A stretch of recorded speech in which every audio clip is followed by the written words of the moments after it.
наран тойрогт алдрахгүй эзэн Чингисийн угсаа сааршгүй сайныг бэлэглэх эцэг дээдсийн заншилтай. Товчтой дээшин Эфесийг нь гаргаж өмсөд нарны өнгөтэй дурдан зөв эргүүлж хүстэй. Аран хэлбэртэй маш гайгаар тэрхүү аюугаа гоёд тайхан жилийн өсөөр амар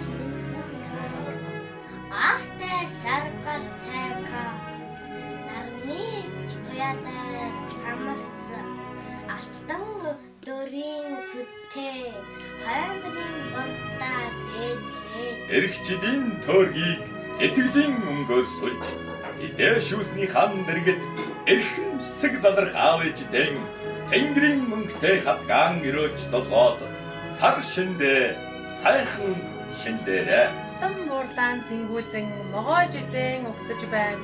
Нар хурайл цэнгэлдэх дэлхийд ганцхан Монгол заяа. Монгол түмэн сар шиндээ сайхан шиндээрээ